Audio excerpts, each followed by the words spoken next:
Eto na naman po si Elsie. Ako ay nasa Amerika. Itong pinapakita ko every week, update ito ng garden namin sa Lingsat, San Fernando, La Union. Meron nag-aalaga sa mga halaman ko doon sa bahay namin. And kailangan tulungan ko pa rin sila kasi hindi sila experience. Kaya ako nagbi-video parate dahil nung una, nag-umpisa kami, hindi kami nagvi-video. Ang dami ko na nabili na succulents mula nung November 2023. Kuminsan merong batch na nabibili ko na mamatay lahat. Lahat namamatay. Nung September last year, pinalitan namin ang process na pag-aalaga ng mga succulents. Very, nakakahinayang yung mga halaman na mga namamatay. Kasi very expensive yung mga nabibili ko noon at saka malalaki. Marami pa akong in-order na mga aeoniums, malalaki na. Kasi dito sa Amerika, mahal yung mga aeoniums na yan. Kaya nung nakita ko, mas mura sa Pilipinas. Meron akong in-order. Nako, dami-dami. Siguro, lahat sila namatay. Tapos yung bumili pa ako ng topsy-turvy, namatay lahat. Tapos nung May last year, binigyan ako ng pera ng mga family ko, mga anak ko, tsaka yung asawa ko. Binigyan nila ako ng pambili ng Mother's Day gift na succulents. Sabi ko, bigyan nyo na lang ako ng pera tapos ibibili ko na lang ng succulents. Kasi yung asawa ko parati akong binibigyan ng roses. Ayaw ko ng roses na. Namamatay lang yung roses. Tapos yung mga anak ko ganun din, nagbibigay ng roses. Sabi ko, bigay nyo na lang ng pera. Bibili na lang ako ng mga succulents sa Pilipinas. Very, disgusted ako na sumasama ang loob ko. Kasi namamatay tuwing nagre-report sa akin yung mga nag-aalaga doon. Auntie, namatay na naman. Nakaw, Diyos ko, nangingiyak-ngiyak ako sa pag nire-report ako. Ilang araw hindi ako makausap ng asawa ko at saka yung mga tao doon. Hindi ko tinatawagan. Pero kaya ngayon, mula nung September, nag-iba ang proseso namin. Sabi ko, kasi dito sa Amerika, ang ginagawa ko, pag dumating yung mga halaman, ina-uproot ko, tinatanggal ko yung mga soil nila. Tapos ine-air dry for how many days. Ang ginagawa namin noon dyan sa Pilipinas, dahil hindi ko rin alam, kasi nagtatanong ako sa mga vendor, sabi nila, you just need to water it, acclimate it, tapos tubigan niya, didiligan lang. Kaya yun ang ginawa ko. Ewan ko ba kung bakit nakakakinig ako. Alam ko naman mag-care ng succulents dito sa States.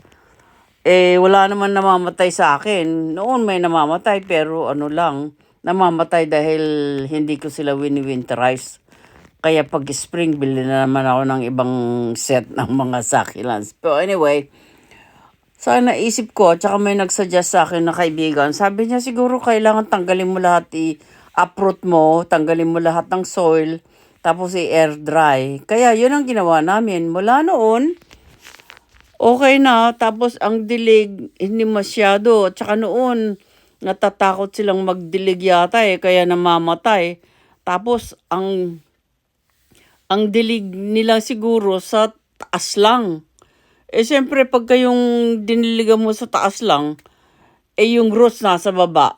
Siyempre hindi siya makakahigop ng water yung roots kasi yung roots nasa ibabaw. Kaya siguro ganun ang nangyari sa mga namamatay kong halaman. Kasi last week, may na-report sa akin si Brenda na sabi, Until namamatay yung isang halaman. Tapos, tinignan ko. Sabi ko, tanggalin mo lahat yung narat na yan. I-save natin, ikat na. Kaya, kinat niya, yung stem talagang marami ng narat. Kasi yung isa, hindi pa narat. Tapos, na-save naman namin lahat yung 3 stem. Pero nung tinitignan ko, sabi ko, parang dry yung sa ilalim. Sabi ko, ang moist lang sa ibabaw. Kaya in-explain, taka nakikita ko sa CCTV, pag nagdidilig sila, parang ginaganon lang yung hose, tapos sa taas lang na didiligan. So, what I mean is, it's not soaking wet. Yung halaman, mainit doon eh. Mainit. Kung sa ibabaw lang ang may dilig, di yung roots niya hindi nababasa. Kaya, nag-isip-isip ko, kailangan siguro, pag nagdilig, talagang drench ang water, soaking wet, na talagang lumalabas sa baba yung pagdilig nila. Kasi gumagamit naman kami ng succulent soil mix. Kaya dapat, pag diniligan ng husto, hindi susok yung soil. Kasi lalabas yan lahat sa baba. Kaya yun ang sinabi ko kay Brenda, subukan natin kasi mayroon medyo na lalanta na naman na sumasama ang loob ko pag may nalalanta. Kaya ganun ang ginawa namin. Nung pinalitan ni Brenda, tinanggal niya yung rotted succulents, pinalitan niya ng iba. Pero talagang yung soil sa baba, dry na dry. Kasi ang napapansin ko, nagdidilig sila sa top lang. Syempre, yung roots nasa baba. Paano sip ng tubig yung succulent kung wala naman sa baba. Kaya nag-decide ako na kailangan drench ang watering nila. Sinubukan namin ng ganon, isang gabi, nagdilig sila ng alas 6 ng gabi o alas 7. Tapos sabi ko, dahil mainit dyan, expose lahat sa sunlight. Tapos the third day, gumamit ng umbrella. Yung mga sensitive na succulents. At saka meron naman kami shady area na hindi naman lahat naiinitan.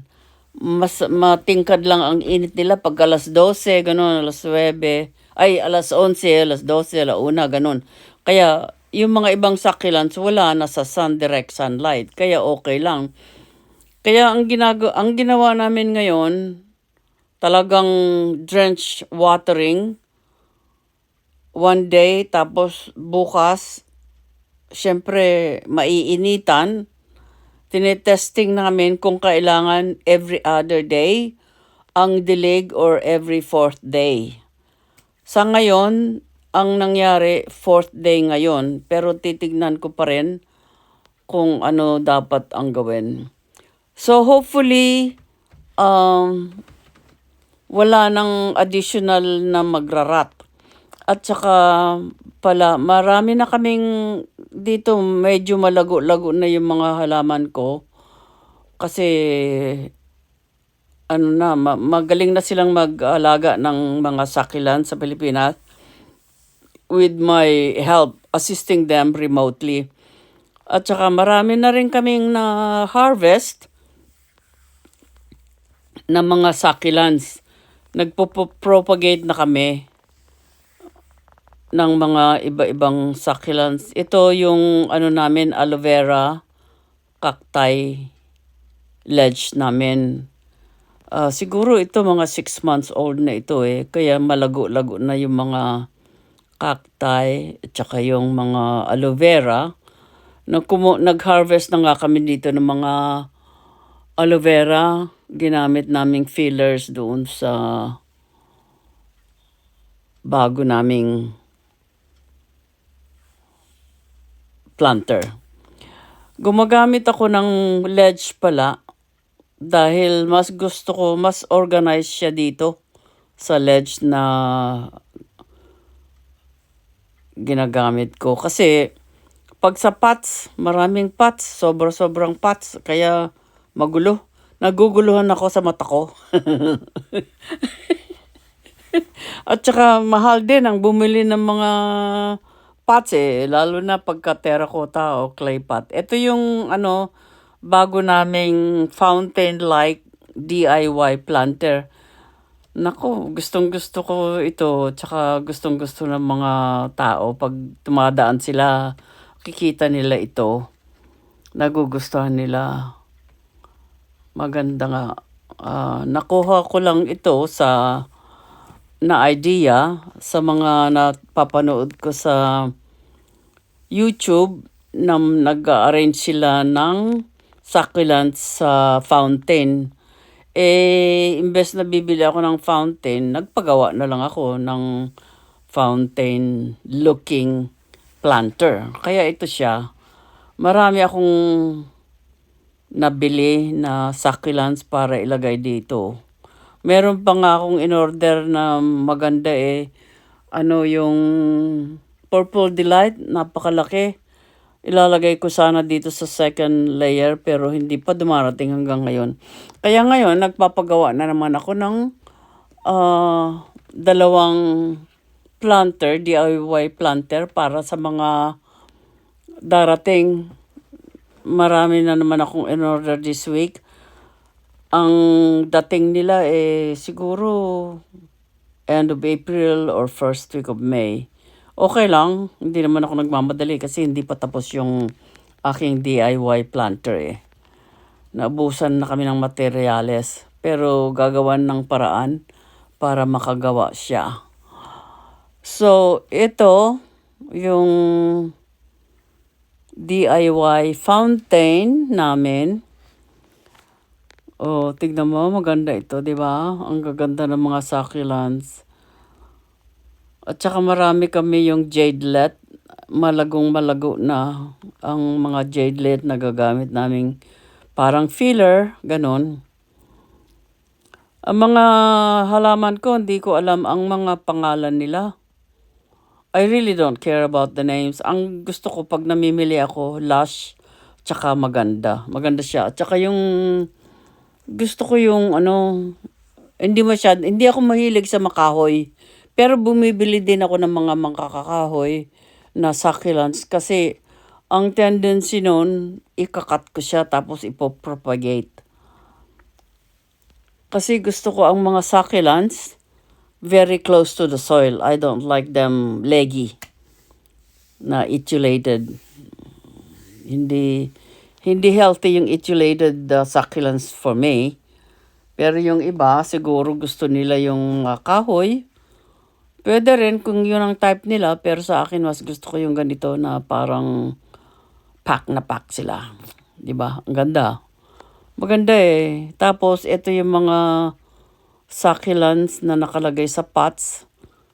Wala nang planter ito, holder na lang 'yan. Kaya magandang tignan sa malayo. It's beautiful. I love it. I really love it.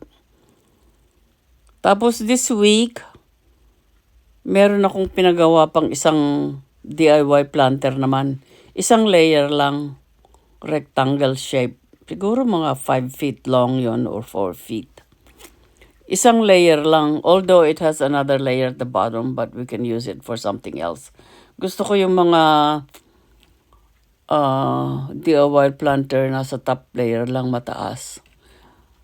Sa ngayon, wala na kaming lugar na magpagawa ako ng mga ledges kasi lahat na ng wall sa bahay namin nagawan na ng mga ledge planter. Kaya ngayon, gumagawa na lang kami ng mga individual planter kasi nga dun sa mga in-order kong maraming succulents, wala akong paglalagyan. Ayaw kong gumamit na ng maraming planter. Ito nga, may mga pots pa rin ako, pero if possible, I don't want to use a lot of pots. If I do, I prefer to use big size planter para maganda ba tingnan yung mga succulents kasi para silang roses eh. Parang bouquet of roses ang tingin ko sa kanila pagka magandang arrangement. Tsaka tinuturuan ko si Brendang maggawa ng arrangement. Gumagaling na siya. Tapos ito, ayan, di ba maganda? Nakita nyo naman yung walls namin, halos may ledge na lahat. Kikita nyo sa background. Tapos ito naman, malapit sa fountain. Ito yung mga pots. Pero in the long run, siguro mako-consolidate din yan eh. Kasi naguguluhan ako. So anyway, I hope you're enjoying my video and my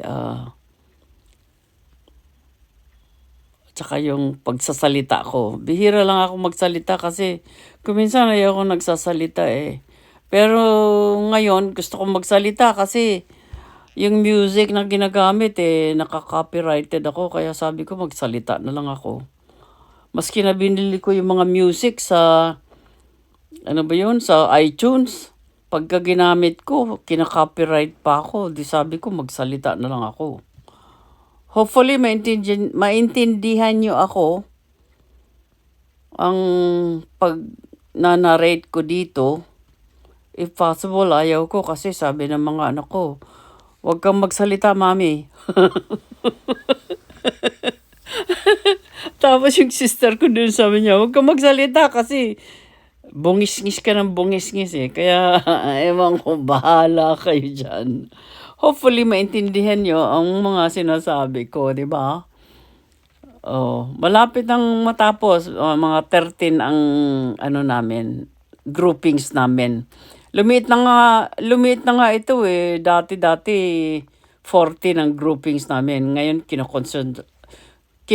Ito, yung medyo bago, 3 weeks old na siguro to. Meron akong, cacti, DIY planter naman ito. Puro mga cacti ito, mga euphorbia. Ewan ko kung may ba dito. Mga euphorbia lang yata, wala yatang aloe vera. Pero although meron pa rin akong mga cacti sa ibang ledge ko kasi noon halo-halo sila. Pero ito, meron akong vendor na pinagbibilan. Maganda yung mga niya. Tsaka napapansin ko, hindi masyadong, it's not that expensive kesa sa mga iba. Yung mga iba nga mahal din. Yun, ito lechugas daw yan. Mataas yan. Maganda. Ewan ko lang kung, meron din ako niyan. Nakalagay lang sa ibang ledge. Tapos ito yata ang iba, euphorbia to mga iba eh. So anyway, this is my cacti DIY planter. Siguro hindi mo na ako bibili ng mga cacti ngayon, pero gusto ko sigurong bumili pagka meron na akong another planter for cacti. Sa ngayon, mapupuno na ito eh. Siguro pwede ko pa rin singitan, pero marami pang mga 10 pang dumating eh, na nilagay ni Brenda dito. Kaya wala nang paglagyan. Nakaw, ayaw ko namang bumili ng pot. So, gusto ko lang ipakita yung mga additions, mga merging of our groupings. Tapos ito number 11, ito rin mga old succulents na to mga ito. Tamo wala nang namamatay.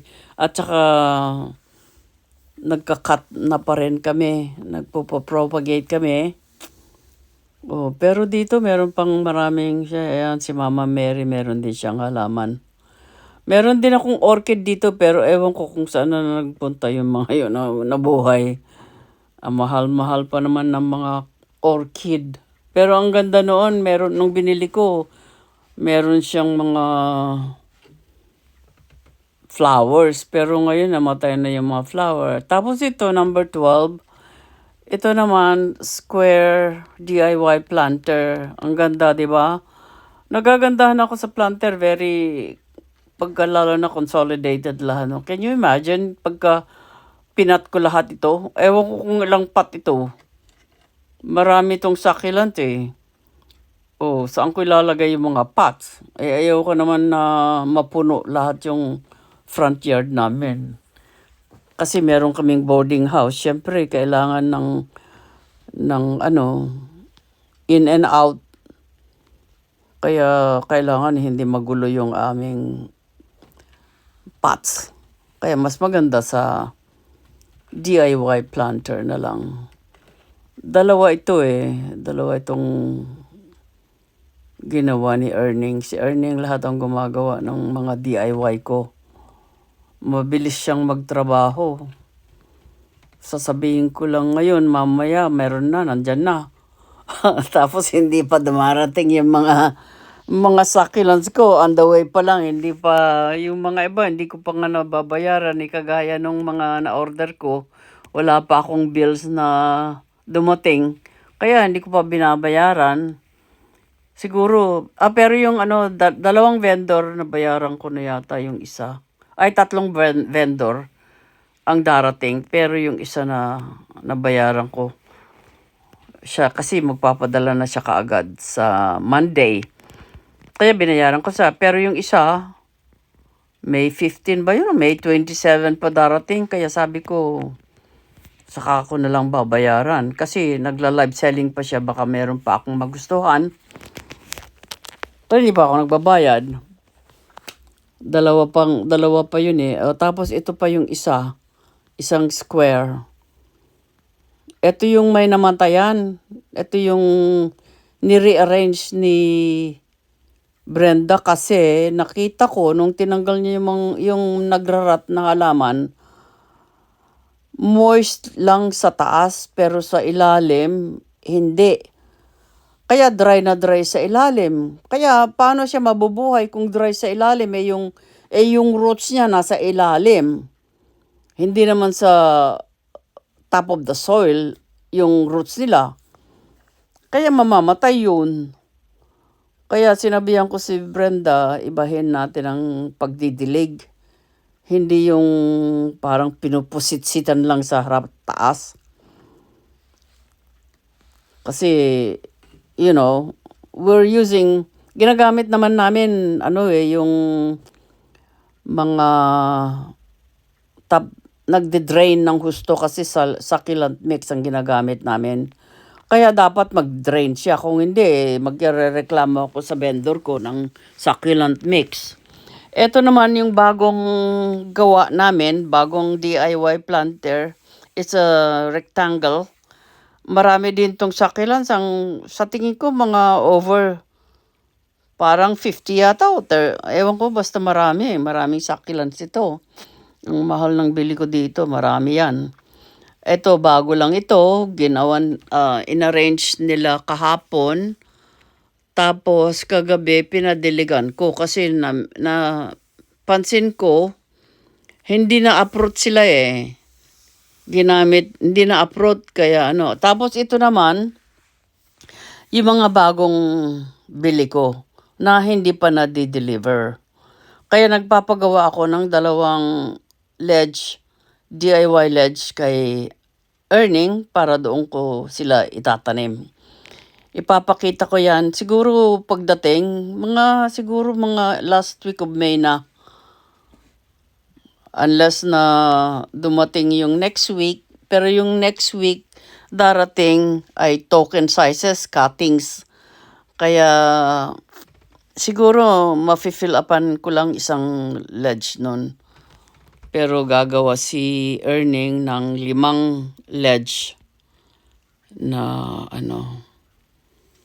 So, ito, hindi ko pa nababayaran itong mga ito kasi nagla-live selling pa. Baka meron pa akong magustuhan. Sayang naman yung box para matipid yung box. Isama ng lahat. Tapos, may pa yata ang shipment ng mga ito eh. Kaya ano, nagla-live selling sila everyday. Ay, hindi ko alam kung everyday, basta kung minsan nagla-live ako every night. Oh, 'di ba? Ang gaganda ng mga bagong bili. Hindi nga maganda ang ang yan, magaganda yung mga binili ko ulit. Ayan, ang ganda oh. 'Di ba? Gusto ko yung mga orange na kulay eh. Bright color. Hindi ko alam kung anong pangalan nito. Basta bili na lang ako ng bili. Basta maganda.